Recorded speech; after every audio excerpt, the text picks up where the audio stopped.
नमस्कार विद्यार्थियों, साइंस की क्लास में आप सभी का स्वागत है। आज का पहला क्वेश्चन आपके सामने है। वो है, निस्यंदन के संबंध में कौन सा कथन सत्य है। तो हमें सत्य कथन बताना है। निस्यंदन को इंग्लिश में बोलते हैं फिल्ट्रेशन। पहला हमें दे रखा है, इसके द्वारा जल में घुले हुए नमक को अलग किया जा सकता है। तो ये क्या है आपका? गलत है, क्योंकि जल में घुले हुए नमक को हम किसके द्वारा अलग करते हैं? वाष्पीकरण के द्वारा। किसके द्वारा? वाष्पीकरण के द्वारा अलग करते हैं। कैसे? जब हम नमक और जल के विलयन को, नमक प्लस जल के विलयन को गर्म करते हैं, तो जल क्या होता है? वाष्प के रूप में उड़ करके बाहर चला जाएगा और क्या रह जाएगा? नमक शेष रह जाएगा। तो इस प्रकार से हम प्राप्त करेंगे। तो पहला ऑप्शन हमारा गलत है। दूसरा है, इसका उपयोग भिन्न भिन्न आकार के ठोस पदार्थों को अलग करने के लिए किया जाता है। तो ये आपका क्या है? गलत है। ठीक है। दूसरा है, यह पदार्थों के क्वथनांक पर आधारित है। नहीं, क्वथनांक पर आधारित होता है आसवन मेथड। आसवन मेथड। ठीक है। दूसरा है, इसके द्वारा कोलाइडी कणों को द्रव्यों से अलग नहीं किया जा सकता है। बिल्कुल, ये क्या है आपका? सत्य है। ठीक है। तो ये क्या है आपका? सत्य है। ऑप्शन नंबर 4 हमारा क्या हो जाएगा? राइट आंसर हो जाएगा। अब देखिए, आपका निस्यंदन है। निस्यंदन के द्वारा क्या करते हैं? तो निस्यंदन के द्वारा हम द्रव या ठोस या गैसों से द, ठोस पदार्थ को ठोस पदार्थ को अलग करते हैं, सेपरेट करते हैं। ठीक है। जैसे आपका है क्या? चाय पत्ती से चाय पत्ती से चाय को अलग करना, चाय को अलग करना। तो ये किसके द्वारा करते हैं? निस्यंदन के द्वारा अलग करते हैं। ठीक है। तो ये आपको समझ में आ गया होगा। और आपका ये दे रखा है कि दूसरा ऑप्शन दे रखा है कि इसका उपयोग भिन्न भिन्न आकार के ठोस पदार्थों को अलग करने के लिए किया जाता है। तो ये यहां पर किया जाता है हस्तचयन विधि का। हस्तचयन विधि। हस्तचयन विधि क्या होती है? जैसे आप गेहूं लेकर के आते हैं, तो गेहूं में कंकड़ वगैरह या फिर डुंकलियां वगैरह होती हैं, तो उनको हम हाथ की अंगुलियों से अलग करते हैं। तो इस विधि को बोलते हैं हस्तचयन मेथड। ठीक है। अब चलिए नेक्स्ट पर्सन पर। नेक्स्ट पर्सन आपका है, सामग्रियों के किस समूह को चालन द्वारा छानकर अलग किया जाता है? चालन विधि चालन विधि को बोलते हैं इंग्लिश में सीविंग मेथड। क्या बोलते हैं? Sieving method. तो यह हो जाएगा, रेत और कंकड़ को अलग करते हैं। कैसे? आपने बजरी देखी होगी। जब हम मकान बनाते हैं बजरी, तो बजरी लाते हैं, तो बजरी में क्या होते हैं? रेत होती है प्लस कंकड़ होती है। तो हम बड़े छलने के द्वारा क्या करते हैं? छानते हैं। तो जो रेत है वो तो क्या रह जाती है? नीचे आ जाती है, और कंकड़ क्या हो जाते हैं? अलग कर लेते हैं। तो इस विधि, चालन विधि का उपयोग इसमें करते हैं। ठीक है। चालन विधि का उपयोग कहां पर करेंगे? जहां पर क्या होता है? ठोस पदार्थ के अवयवों के माप में अंतर हो। माप में अंतर हो, अर्थात आकार में अंतर हो, वहां पर चालन विधि का उपयोग किया जाता है। चालन विधि का उपयोग कहां पर और किया जाएगा? आपने देखा होगा कि जब हम खाना बनाते हैं तो आटे को छानते हैं। आटे को छानते हैं। तो आटे को जब छानते हैं, तो आटे से क्या अलग हो जाता है? आटा तो अलग हो जाता है, शुद्ध आटा तो अलग हो जाता है, और छलनी के ऊपर क्या रह जाता है? भूसा रह जाता है। तो सालन विधि का उपयोग कहां पर करते हैं? आटे को छानने के लिए। किसको अलग करने के लिए? भूसा को अलग करने के लिए। नमक और चीनी का विलय, चीनी को किस प्रकार से अलग करेंगे? तो देखिए कैसे अलग करेंगे। हम नमक और चीनी के घोल में क्या मिलाएंगे? एल्कोहल। क्या मिलाएंगे? एल्कोहल। एल्कोहल मिलाने पर एल्कोहल में चीनी क्या हो जाती है? घुलनशील होती है। एल्कोहल में चीनी घुलनशील होती है और नमक घुलनशील नहीं होता है। जब ये घुलनशील होता है तो अब इस विलयन को क्या कर लेते हैं हम, निस्यंदन कर लेते हैं, अर्थात निस्यंदन विधि द्वारा, निस्यंदन मेथड के द्वारा क्या हो जाता है, नमक तो अलग हो जाएगा और आपका चीनी और प्लस एल्कोहल क्या हो जाएगा, अलग हो जाएगा। तो नमक तो अलग हो गया है, अब हमें चीनी और एल्कोहल के विलयन को अलग करना है, तो इसको अलग करेंगे आसवन मेथड के द्वारा, आसवन विधि द्वारा। ठीक है, तो ये समझ में आ गया होगा। जल और तेल के मिश्रण को कैसे अलग करेंगे, तो इसको अलग करेंगे निस्तारण द्वारा, निस्तारण विधि द्वारा। निस्तारण विधि क्या होती है, तो देखिए एक ये हमारे पास पात्र है, इसमें नीचे तो क्या रहेगा, जल रहेगा, इसमें नीचे तो क्या रहेगा, जल, और ऊपर क्या रहेगा, तो ऊपर रहेगा आपका तेल। ठीक है, तो इस बर्तन को थोड़ा सा हम क्या करेंगे, टेढ़ा करेंगे, थोड़ा सा तिरछा करेंगे, तिरछा करने पर तेल जो ऊपर है वो क्या आ जाएगा, दूसरे बर्तन में ढाल लेंगे, दूसरे बर्तन में ढाल लिया जाएगा। तो तिरछा करके ऊपर वाले पदार्थ को अलग कर लिया जाता है, तो इसको क्या कहते हैं, निस्तारण कहते हैं। ठीक है, तो ये आपको समझ में आ गया होगा। एल्कोहल और जल के विलयन को किस विधि द्वारा अलग करेंगे, आसवन विधि द्वारा, आसवन विधि द्वारा। ठीक है, आसवन विधि क्वथनांक के अंतर पर आधारित होती है। अब चलिए अगले प्रश्न पर। नेक्स्ट प्रश्न है, अवसाधन की प्रक्रिया के बारे में निम्नलिखित में से कौन सा कथन सदैव सत्य है। पहला है, इसमें रासायनिक योजकों की आवश्यकता होती है, नहीं ये क्या है, गलत है। दूसरा है, यह कणों के गुरुत्वाकर्षण समायोजन पर निर्भर करता है, बिल्कुल सत्य है। इसका उपयोग ठोस को तरल पदार्थ से अलग करने के लिए किया जाता है, तो ये भी सत्य है।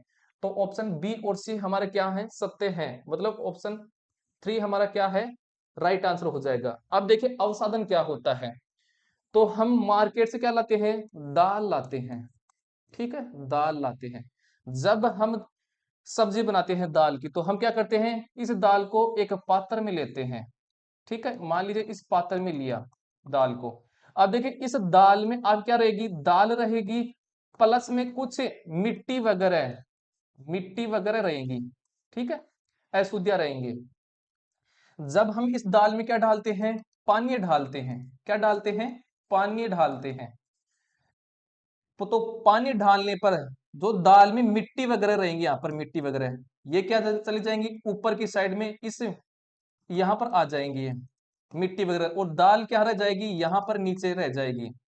तो आपका मिट्टी वगैरह यानी अशुद्धियां किसमें अलग हो गई, पानी में चली गई, और जो दाल वगैरह जो शुद्ध पदार्थ था वो क्या हो गया, नीचे बैठ गया। तो शुद्ध पदार्थ का नीचे बैठ जाना और अशुद्धियों का पानी में मिलकर के ऊपर चले जाना, ये क्या कहलाता है, अवसादन कहलाता है। तो ये प्रक्रिया क्या कहलाती है, अवसादन, अवसादन। और इस प्रकार का जो मिश्रण बनता है इसको बोलते हैं अवसादित मिश्रण, अवसादित मिश्रण। ठीक है, क्यों, क्योंकि जो ये दाल थी, शुद्ध पदार्थ था, वो गुरुत्वाकर्षण के क्या हो गया, नीचे बैठ गया है। ठीक है, आई होप आपको ये समझ में आ गया होगा। तो ये होती है अवसादन मेथड। तो ये आपको सभी तरह के पॉइंट समझ में आ गए होंगे। तो अब चलते हैं अगले प्रश्न पर। नेक्स्ट प्रश्न है, दिए गए कथनों के अनुसार उत्तर दीजिए। पहला है कथन, हस्तचयन में मिश्रण के घटकों को हाथों से अलग किया जाता है, बिल्कुल ये क्या है, सत्य है। जैसे आपने गेहूं जब मार्केट से लाते हैं, तो गेहूं में आपके क्या होते हैं, कण होते हैं, मिट, ठीक है, बड़े बड़े कण होते हैं, किसके, पत्थर के। और इसके अलावा क्या होता है, डंडियां होती हैं। ठीक है, फसल की डंडियां होती है। तो इन पत्थर के कणों को और डंडियों को हम हाथों से चुन चुन करके अलग करते हैं। तो यही मेथड क्या कहलाता है, हस्तचयन कहलाता है। क्या कहलाता है, हस्तचयन मेथड कहलाता है। तो यह सही है। दूसरा है, मंडाई जिसको थ्रेसिंग बोलते हैं, का उपयोग डंठल से बीज को अलग करने के लिए किया जाता है। तो ये भी आपका सत्य है। कैसे, जब हम फसल काट लेते हैं, तो फसल काटने के बाद गेहूं होते हैं, और गेहूं के गेहूं के बीज होते हैं और वहां पर क्या होते हैं, डंठल वगैरह होते हैं, मतलब भूसा होता है। तो भूसे से गेहूं को अलग करते हैं, तो वो थ्रेसिंग के द्वारा ही क्या करते हैं, अलग करते हैं। तो ये हमारा राइट है। अगला है, आकार के आधार पर कणों को अलग करने के लिए चालन का उपयोग किया जाता है। तो ये भी सत्य है। जैसे हम मकान बनाने के लिए क्या लाते हैं, बजरी लाते हैं। क्या लाते हैं, बजरी लाते हैं। तो हमें रेत को किससे अलग करना पड़ता है, कंकड़ से। किससे अलग करना पड़ता है, कंकड़ से। ठीक है। तो आकार, देखिए रेत का आकार क्या रहेगा, छोटा रहेगा, और कंकड़ का आकार क्या रहेगा, बड़ा रहेगा। तो हम छालने से, बड़ा छालना होता है उससे अलग कर लेते हैं, छान करके रेत अलग हो जाती है और कंकड़ अलग हो जाता है। तो ये होती है चालन विधि। तो ये आपका सत्य है। अगला है, अवसाधन में पदार्थों को अलग करने के लिए रासायनिक अभिक्रिया शामिल होती है। नहीं, ये गलत है। क्यों? देखिए, जब भी हम मार्केट से क्या लाते हैं, दाल लाते हैं, तो दाल बनाने से पहले से हम इसको एक बर्तन में लेते हैं, और दाल में आपका क्या रहेगा, दाल प्लस उसमें मिट्टी वगैरह रहेगी। क्या रहेगी, मिट्टी वगैरह। तो हम इस दाल में क्या डालते हैं, धोने के लिए पानी डालते हैं। तो ये नीचे तो क्या है, दाल और इसकी अशुद्धियां वगैरह। अब इसमें हम पानी डाल दिए, ठीक है, ये पानी डाल दिया है। तो मिट्टी वगैरह ऊपर इस पानी में तैरने लग जाती है, मतलब अलग हो जाती है दाल से, और शुद्ध दाल नीचे बैठ जाती है। तो शुद्ध पदार्थ का नीचे बैठ जाना और अशुद्धियों का पानी में मिल जाना ऊपर, ये क्या कहलाता है, अवसादन कहलाता है। ये कहलाता है अवसादन। ठीक है। तो ये क्या है, आपका गलत है चौथा। तो हमारा S1 S2 और S3 सत्य है, और S4 क्या है, असत्य है। ठीक है। चलिए अगले पर्सन पर। नेक्स्ट पर्सन है, नेक्स्ट पर्सन आपका है, एक मिनट रुकिएगा, ये ऐसा है। इसको मैंने लिखा था, ये लिखा नहीं गया था। ये है, अब समझिए। निम्नलिखित, सॉरी, निम्नलिखित को सही मिलान कीजिए। पहला है हस्यन। तो अभी हमने पढ़ा था हस्यन क्या होता है, हस्यन होता है नग्न आंखों से दिखाई देने वाली अशुद्धियों को अलग करना। तो ए में तो आ जाएगा 3, तो ए में तो आ गया है 3 नंबर। तो 3 नंबर इसमें है और इसमें है, इसमें नहीं है। चालन, चालन किसके द्वारा करते हैं, तो आकार के आधार पर ठोस को ठोस से अलग करते हैं। तो 2 हो जाएगा, 2 किसमें है, इसमें है, तो ये हो जाएगा। और फिर निश्चिंदन क्या होता है, मतलब फिल्ट्रेशन करना, तो इसे करते हैं द्रव को ठोस से अलग करते हैं, तो निश्चिंदन से हो जाएगा ये वाला। ठीक है, आई होप आपको ये वाला समझ में आ गया होगा।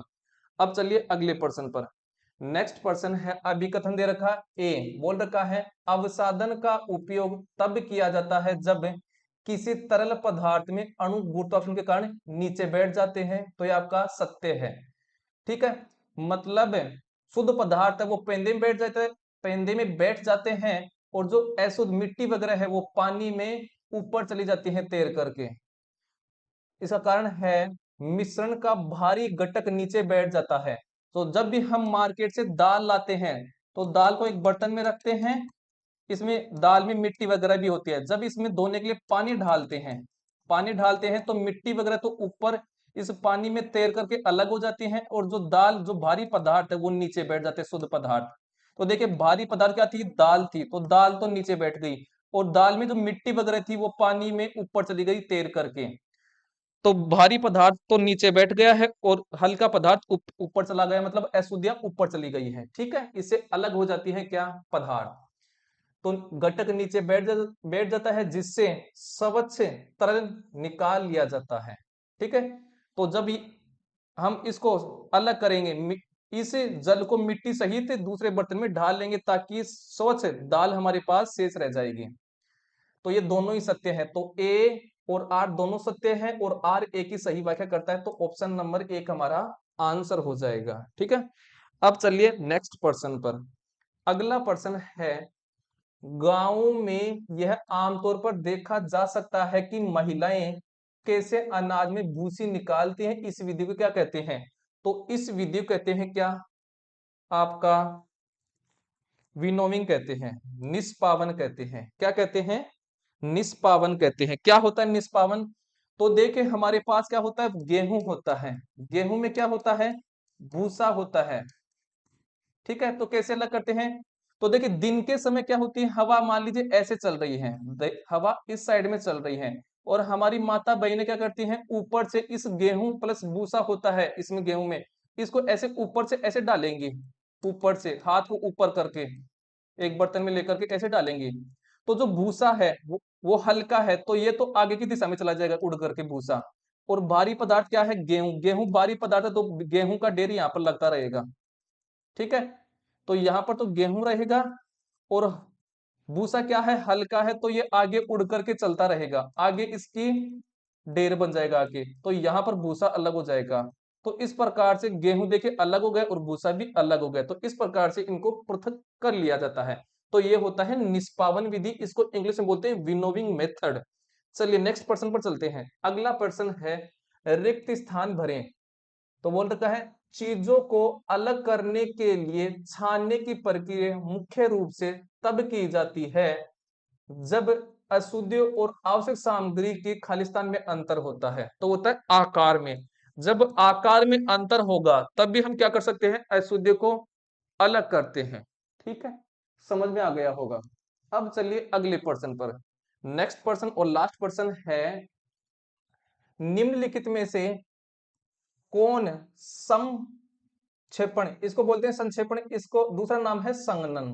क्या है, संघनन मतलब कंडेंसेशन। संघनन प्रक्रिया का अनुप्रयोग नहीं है। पहला है सर्दियों में सांसों की बदबू, तो ये सत्य है, ये संघनन का एग्जाम्पल है। दूसरा है वर्षा के पानी का गिरना, ये भी सत्य है। तीसरा है पत्तियों पर ओस का गठन, ये भी है, लेकिन बर्फ के टुकड़े का पिघलना ये इसका अनुप्रयोग नहीं है। संघनन क्या होता है, तो समझिए संघनन, संघनन होता है क्या, वाष्प का, वाष्प का द्रव्य में बदलना, द्रव्य में बदलना, ये क्या है आपका संघनन है।